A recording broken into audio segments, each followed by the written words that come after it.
Hello, and welcome to a new episode of In the Spotlight. I'm your host, Arthur Bodenschatz. Living in the United States, it is easy to take for granted the opportunities that lie around every corner. Our guest today is someone who exemplifies what it looks like to make the most of the American dream. Mrs. Rashmi Chopra, a Hoover High School social studies teacher, joins me today to share her experiences coming from India and living in many other countries. Thank you so much for joining me, Mrs. Chopra. My pleasure. So I want to ask you a couple of questions about growing up in India. So first of all, who were some of the government leaders when you were born there? Some names that might ring a bell for your audience is Indira Gandhi. She was the prime minister and for a fair bit of time, and she did make a presence on the world stage. She belonged to a family of pretty eminent people. Her father was also the prime minister. And then her grandson is still around, and he is one of those hopeful, aspiring leaders as well. So, yeah, I remember her name. And, of course, the last name Gandhi rings a bell with everybody around the world for the name he made as the leader of nonviolence. Right, right. So that's some pretty good context to start off. What was it like growing up in India? What was it like with your family growing up there? Growing up would take me back to the 60s and the 70s. And India, a developing country, would be, of course, very different from what we have now in US or the way we look at the world now. India has changed and come a long way since then. But when I look back, I would say I was fortunate to have a very privileged background. Yet, growing up meant not so much in terms of, what you call the affluent, the American, typical suburban living. We had good homes. My school was a great school to be. But yes, the infrastructure, as you might say, would be much different in developing India in the 1970s compared to what you would have in US. And you mentioned your schooling in there. Where did you go to school when you were younger? Oh, great. I went to the same school for 13 years, starting kindergarten right up to my graduation from high school. And my school was St. Joseph's Convent, and it really meant a lot. We said that name with a pride because it was the best school in town. And typically in India, education is not so much in public schools as people who can afford would always be in private schools. So it was a great private school. Our teachers, our nuns, they were, looking back, I can say, picture of commitment to education. I may not have realized it then, but now I can appreciate their dedication way more, and I'm indebted to them. Really appreciate my experience there. Now, how would you compare what a neighborhood in India looked like when you were growing up to how a neighborhood in the United States would look like?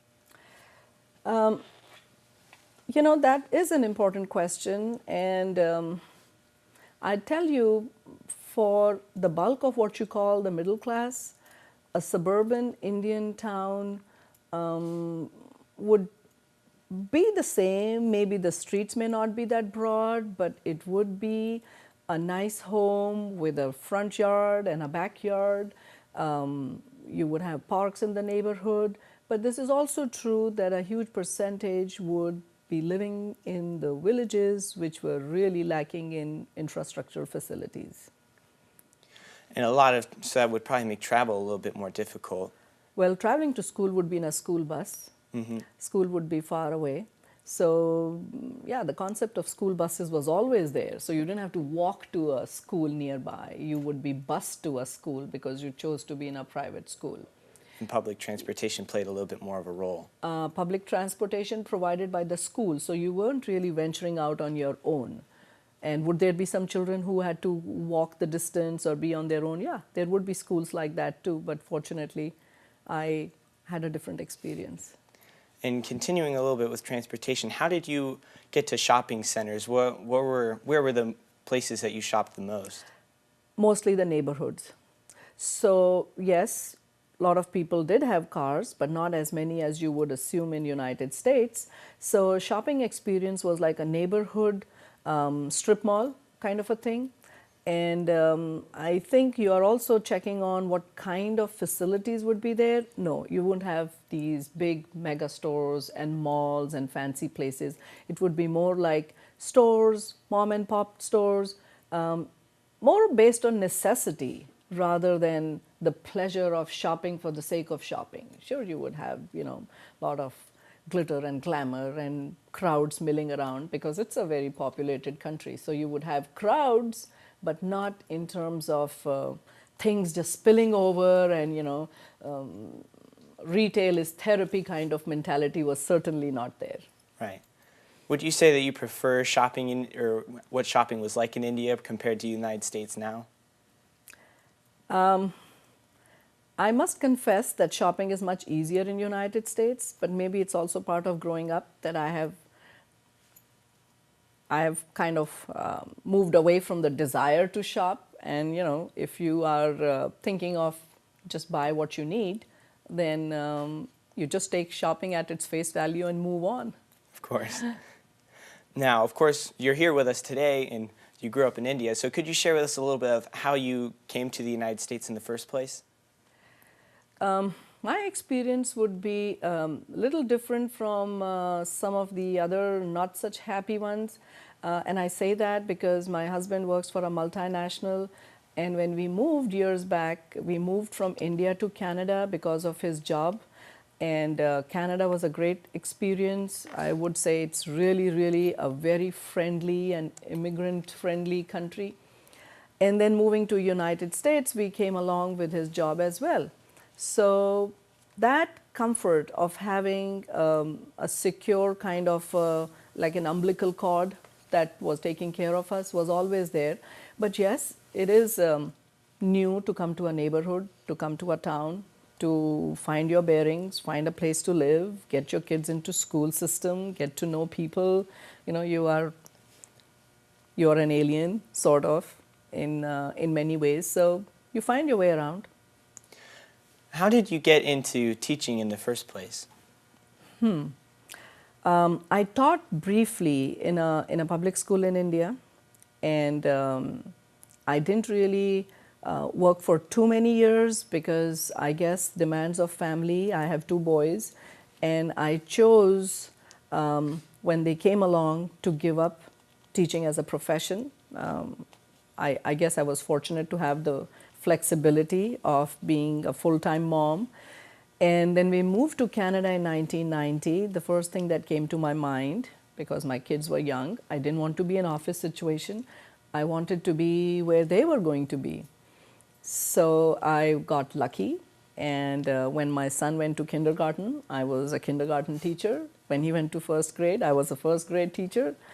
And you wouldn't believe, I've taught every single grade 1 through 12.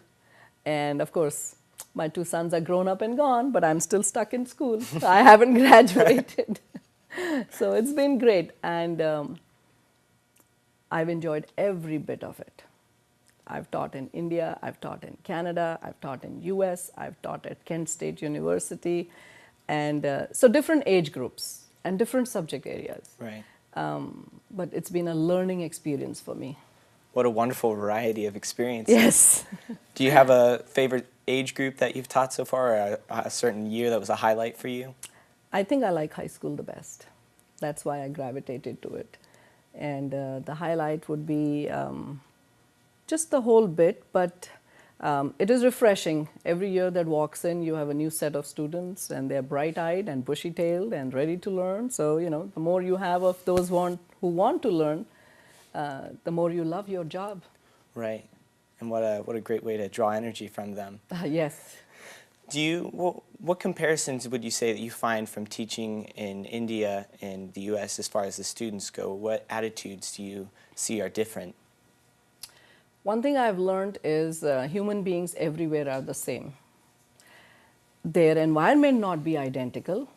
Their thought process may be a little different, but the the line that draws all humanity together, it runs the same way. We all respond to incentives. We all, are affected by the family you are raised in, the expectations your parents may have, the societal expectations, the peer group pressures. So all those things work on human beings. So that may be a different, but there are just as smart students here as in India. They are just as motivated here as in India. The numbers may be different depending on, many of the other factors, but students everywhere can be the same. Right. And so the cultures incorporate a lot. And I wanted to ask you, what are some of the ways that you incorporate the Indian culture living in America just at your home, especially when you were raising your kids? I'm not sure if it was all without knowing, but when I really take a stock of the way we live here, we have imbibed in a very positive way all the wonderful things that are part of this culture. And needless to say, we didn't give up or throw away the baby with the bathwater and say, okay, we're not going to do anything Indian. So I'm hoping that my kids would also agree that it was a healthy mix of both. So the Indian culture survived in our festivals, in our celebrations, and certainly in terms of food. I mean, we all had a very American breakfast. My kids had a very American lunch. When it came to dinner time, it was going to be Indian because that's what I was most comfortable making. And I think they were pretty happy with it too. And you were so generous to open up your doors to us, and we got the chance to even try some of the food. Could you tell us a little bit about some of the spices that are so involved in Indian cooking? I have to compliment you guys for being my guinea pigs and being ready to enjoy some Indian treats. When you talk about spices, it is certainly very Indian to include a lot of spices in our cooking. And I can say, not just because it's part of our taste buds and we like those aromas and spices, they have medicinal quality too. And a few that are part of our regular cooking are pretty basic, like you've got salt and turmeric, and you've got your cumin seeds, etc. The others that may seem like more exotic spices, don't constantly use them, but there are some that are for desserts, some which are typical to be added in tea, your hot tea, and once in a while we will add a few to some special dishes. Yeah, but I don't like my food to be too hot either. I've personally never been a big fan of spice, so that was favorable for me. Okay, great. Another thing we got to see at your house was some of the paintings that you've done before. Could you tell us a little bit about the paintings and when you did it? And yeah, I'm really amazed that we could retrieve those paintings. And it's really interesting that last 5-6 years when we lived in India, we were looking at our stuff from ages ago, and I would say at least 35 years ago. And we just came by to a big package, and my mom said, don't you think you need to look at some stuff and throw away what you don't need? And lo and behold, I found a couple paintings, which I had forgotten about. I had done them as a summer school kind of a thing. And I was glad to pull them out and say, wow, they look pretty good, they're decent, and got them framed. So that was good. And they were beautiful paintings. I'd love to see them. Yeah, I was happy, but that was not something which was going to be part of my professional kind of an ambition, because academics was considered more important. What would you do being just an artist, which is Right. probably the most negative thing one could say. But that was the sentiment back then. And you've taken your education very seriously, and that's gotten you pretty far. And I also got to hear some stories about your grandfather who took his education pretty seriously, and I saw that he got pretty far with that as well. So could you share some stories about him? My mother's father, that's my maternal grandfather, didn't come from the most, I would say, the most wealthy background. But yes, he rose to be a physician, and a physician who wasn't going to be just wealthy as a profession, but he wanted to reach out to those who were suffering. And the three groups that he really worked for was for the blind people and for people who suffered from leprosy back then, and also for people who were orphans. So he opened an orphanage. And all of his various social service oriented activities were recognized by the Red Cross, the International Red Cross, and he won the gold medal from the President of India. And not just once, he won it a couple times, and really that stays with us not only as proud grandchildren, but as a legacy of someone who could achieve so much in the field of helping others. So he stands out, but so does my other grandfather. So I mean, we've been fortunate to have ancestors who've shown us the importance of education, coupled with that, the importance of helping others. And what wonderful inspiration to draw from. Absolutely. I saw that you have a couple quotes to share with us today, so if you could read those real quick and just explain to us how you incorporate those perhaps into the classroom. One quote that really stood out, and it's been with me for a super long time. My parents traveled to US in 1975 on a vacation, so we've always had people go back and forth. And there's a quote at Thomas Jefferson Memorial which says, "I've sworn upon the altar of God eternal hostility against every form of tyranny over the mind of man." And I mean, these are not just lofty words. These are not just etched in stone. These are the words that have come to reality in the United States of America, the first country in the world to choose a president who, at the end of his term, says, that's it, somebody else needs to take over.